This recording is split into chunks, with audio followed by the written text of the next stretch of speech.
আমাদের সবার মধ্যে কিন্তু একটি ফ্ল্যাগশিপ ক্যাটাগরি স্মার্টফোন ব্যবহার করার ইচ্ছা থাকে, যেখানে ফোনটিতে থাকবে ফ্ল্যাগশিপ ক্যাটাগরি ক্যামেরা, ডিসপ্লে থাকবে খুবই অসাধারণ এবং পারফরম্যান্সও হবে খুবই বেটার। তো আজকের ভিডিওতে আমরা কথা বলবো সনি Xperia 1 Mark 4 এই স্মার্টফোনটি নিয়ে, যেখানে ফোনটিতে থাকবে ফ্ল্যাগশিপ ক্যাটাগরির প্রসেসর, ফ্ল্যাগশিপ ক্যাটাগরি ক্যামেরা এবং খুবই দারুণ কোয়ালিটির একটি ডিসপ্লে আপনারা পেয়ে যাচ্ছেন এই ফোনটিতে। তো আজকের ভিডিওতে আমরা কথা বলবো সনি Xperia 1 Mark 4 এই স্মার্টফোনটি নিয়ে। আর হ্যাঁ, আজকের ভিডিওটি শুরু করার আগে আপনাদের কাছে একটু ভালোবাসা চাই, যেখানে সাবস্ক্রাইব করে বেল বাটনটি অল করে দিবেন এবং লাইক দিয়ে ভিডিওটি সম্পূর্ণ দেখবেন। তো ফার্স্ট অফ অল আমরা কথা বলবো ফোনটি ডিজাইন অ্যান্ড বিল্ড কোয়ালিটি নিয়ে, যেখানে ফোনটি যদি আমরা বডি ডাইমেনশনের দিকে লক্ষ্য করি, ফোনটিতে বডি ডাইমেনশন রাখা হয়েছে হাইট হিসেবে 165 মিলিমিটার হাইট, 71 মিলিমিটার ওয়াইড এবং 8.2 মিলিমিটার থিকনেস রাখা হয়েছে এই ফোনটিতে। এছাড়া ফোনটির ওয়েট ডিস্ট্রিবিউশনটা অনেক বেটার রাখা হয়েছে, যেখানে ফোনটির ওয়েট রাখা হয়েছে 185 গ্রাম। এর আগেও কিন্তু আমরা দেখেছি সনি Xperia 1 Mark 3 স্মার্টফোনটি কিন্তু 185 গ্রাম ওয়েট রাখা হয়েছিল। ঠিক সেমভাবে এই ফোনটিতেও কিন্তু 185 গ্রাম ওয়েট রাখা হয়েছে, যেখানে বলা যায় ফোনটির ওয়েট ডিস্ট্রিবিউশন অনেক বেটার করেছে সনি। এছাড়া যদি আমরা ফোনটির বিল্ড কোয়ালিটির দিকে লক্ষ্য করি, ফোনটিতে আপনারা পেয়ে যাবেন কর্নিং গোরিলা গ্লাস ভিক্টাসের প্রোটেকশন, যেটি ফ্রন্ট সাইড এবং ব্যাক সাইড দুই সাইডেই কর্নিং গোরিলা গ্লাস ভিক্টাস দিয়ে প্রোটেকশন করেছে এবং ফোনটির বডি ফ্রেম তৈরি করা হয়েছে অ্যালুমিনিয়ামের বডি ফ্রেম দ্বারা। এছাড়া যদি আমরা ফোনটির পোর্টস অ্যান্ড বাটনের দিকে লক্ষ্য করি, ফোনটিতে আপনারা লেফট সাইডে পেয়ে যাবেন ভলিউম আপ ডাউন বাটন এবং পাওয়ার বাটন। এখানে পাওয়ার বাটনের সঙ্গেই ফিঙ্গারপ্রিন্ট সেন্সরটা অ্যাটাচ করা হয়েছে। এছাড়া আরেকটু নিচে আসলে আপনারা পেয়ে যাবেন ডেডিকেটেড ক্যামেরা শাটার বাটন, যেখান থেকে আপনারা ডিরেক্ট ক্যামেরাতে সুইপ করতে পারবেন এবং ক্যামেরাতে ছবিগুলো ক্লিক করতে পারবেন এটির মাধ্যমে। তাছাড়া ফোনটিতে আপনারা পেয়ে যাবেন উপরের দিকে 3.5 মিলিমিটার হেডফোন জ্যাক এবং নিচের দিকে আপনারা পেয়ে যাবেন microphone, USB Type-C charging port. এছাড়া আপনারা পেয়ে যাচ্ছেন সিম স্লট, যেখানে আপনারা মেমোরি কার্ডের সঙ্গে কিন্তু একটি সিমও ব্যবহার করতে পারবেন এবং এই ফোনটিতে আপনারা পেয়ে যাবেন IP68 water and dust protection. তো ওভারঅল ফোনটি ডিজাইন অ্যান্ড বিল্ড কোয়ালিটিতে আপনারা খুবই সলিড একটা ডিজাইন অ্যান্ড বিল্ড কোয়ালিটি পেয়ে যাবেন, যেখান থেকে আপনারা ফোনটি যদি হাতে নিয়ে ইউজ করেন সেক্ষেত্রে কিন্তু খুব ভালো একটা কমফোর্ট ফিডব্যাক আপনারা পেয়ে যাবেন এই ফোনটি থেকে। তো এরপর যদি আমরা ফোনটি ডিসপ্লের দিকে লক্ষ্য করি, ফোনটিতে আপনারা পেয়ে যাবেন 6.5 ইঞ্চি ফুল HD প্লাস OLED প্যানেলের ডিসপ্লে এবং এই ডিসপ্লেতে আপনারা পেয়ে যাচ্ছেন 1 বিলিয়ন কালার সাপোর্টেড। এছাড়া ফোনটিতে আপনারা পেয়ে যাচ্ছেন ফাস্ট রিফ্রেশ রেট, যেখানে 120 হার্টজের ডিসপ্লে রিফ্রেশ রেট ব্যবহার করা হয়েছে এই ফোনটিতে। তো বর্তমান সময়ে মার্কেটে কিন্তু আপনারা 4K রেজলিউশন ডিসপ্লে খুবই কম দেখতে পারবেন এবং এই ডিসপ্লেতে কিন্তু আপনারা পেয়ে যাচ্ছেন 1000 নিটস পিক ব্রাইটনেস। যদিও কিন্তু আমরা আরও অন্যান্য ফোনগুলোতে দেখেছি এর থেকে অনেক বেশি পিক ব্রাইটনেস দিতে, কিন্তু 4K রেজলিউশনের সঙ্গে 1000 নিটস পিক ব্রাইটনেস এটি কিন্তু প্রথম স্মার্টফোন আমরা দেখতেছি। এবং এই ডিসপ্লেতে কিন্তু আপনারা পেয়ে যাচ্ছেন 643 PPI ডেন্সিটি এবং এখানে যে পিক্সেল ডেন্সিটিগুলো রাখা হয়েছে এটি কিন্তু ডাইনামিক অ্যারেঞ্জমেন্ট করা হয়েছে এই ডিসপ্লের ক্ষেত্রে।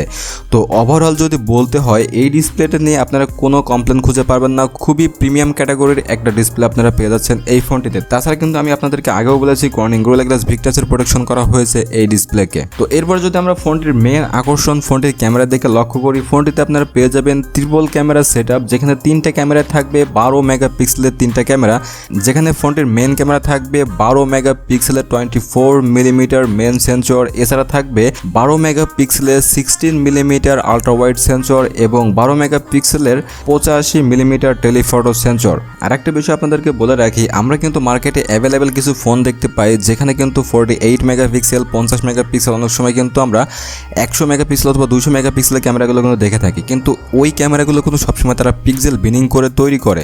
আর এখানে সনি যে ক্যামেরাগুলো ইউজ করেছে, যে সেন্সরগুলো ইউজ করেছে, এখানে কিন্তু তারা কোনো পিক্সেল বিনিং করে না, এখানে তারা ডিরেক্ট মেন ক্যামেরাটা এখানে ইউজ করেছে। এছাড়া কিন্তু আপনারা অ্যাপেলেও দেখে থাকবেন, অ্যাপেলেও কিন্তু ঠিক সেমভাবে 12 মেগাপিক্সেলের সেন্সরগুলো কিন্তু তারা ইউজ করে থাকে। তো এখান থেকেও কিন্তু আপনারা ঠিক তেমনই খুব বেটার কোয়ালিটির ক্যামেরা পেয়ে যাচ্ছেন এবং এই ফোনটিতে কিন্তু এবার যে পেরিস্কোপ সেন্সরটা ব্যবহার করা হয়েছে সেখানে কিন্তু অনেক পরিমাণ ইমপ্রুভ করা হয়েছে। এটাই বিশ্বের প্রথম ফোন হতে যাচ্ছে যেখানে ভেরিয়েবল অপটিক্যাল জুম ব্যবহার করা হয়েছে এই ফোনটিতে, যেখান থেকে আপনারা খুবই স্মুথ পারফরমেন্সের একটি জুম করতে পারবেন। আমরা কিন্তু স্যামসাং গ্যালাক্সি S22 আলট্রাতেও কিন্তু অপটিক্যাল জুম দেখেছি, কিন্তু সেখান থেকে 8x এর বেশি জুম করতে গেলে তখন কিন্তু সেটি ডিজিটাল জুম হিসাবে কাজ করে এবং এই ফোনটিতে কিন্তু আপনারা 8x পর্যন্ত অপটিক্যাল জুম করতে পারবেন, যেখান থেকে খুবই বেটার কোয়ালিটির পারফরমেন্স পাবেন এবং জুমটাও কিন্তু খুবই স্মুথ একটা জুম করতে পারবেন এই ফোনটি থেকে। তাছাড়া ফোনটির 3টা ক্যামেরা সেন্সর সেন্সর দিয়ে কিন্তু আপনারা 4K রেজলিউশনে 120 FPS এ ভিডিও রেকর্ডিং করতে পারবেন।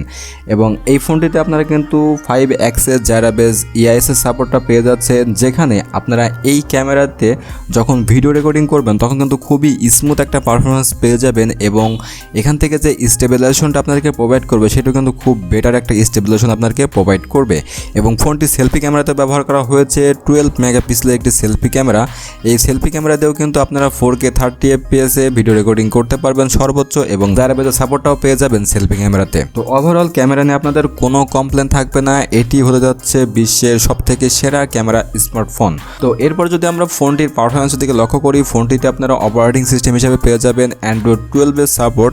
এছাড়া ফোনটিতে চিপসেট ব্যবহার করা হয়েছে Qualcomm Snapdragon 8 Gen 1 প্রসেসর, যেটি 4 ন্যানোমিটারের উপরে বেস করে তৈরি করা, এবং এটি সবথেকে বেটার একটা প্রসেসর।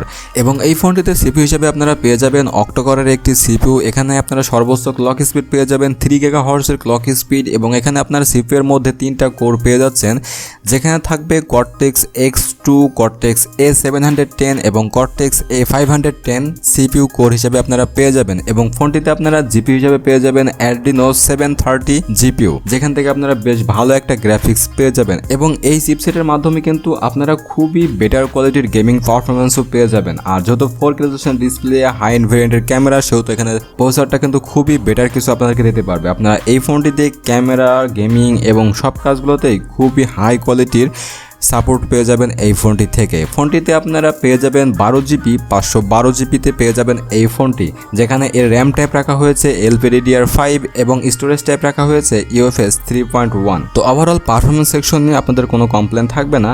এবং আরও একটি ভালো বিষয় এই ফোনটিতে আপনাদেরকে বলতেই হবে, সেটা হচ্ছে ফোনটিতে কিন্তু স্টোরেজ স্পিকার ব্যবহার করা হয়েছে। এছাড়া ফোনটিতে ডাইনামিক ভাইব্রেশন সিস্টেম ব্যবহার করা হয়েছে। যখন আপনারা ফোনটি ব্যবহার করবেন তখন কিন্তু খুব ভালো একটা ফিল পাবেন। তো এবার চলে আসি আমরা ফোনটির ব্যাটারি সেকশনে। ফোনটিতে ব্যবহার করা হয়েছে 5000 mAh একটি ব্যাটারি, এবং এই ব্যাটারিকে চার্জ করার জন্য রাখা হয়েছে 30 ওয়াটের চার্জিং সাপোর্ট, এবং এখানে আপনারা ফাস্ট ওয়্যারলেস চার্জিংও করতে পারবেন। তো দুঃখের বিষয় হচ্ছে এই ফোনটির বক্সের সঙ্গে আপনারা কোনো চার্জার বা চার্জিং কেবল কিছুই পাবেন না, সেগুলো আপনাদেরকে বাইরে থেকে কিনে নিতে হবে।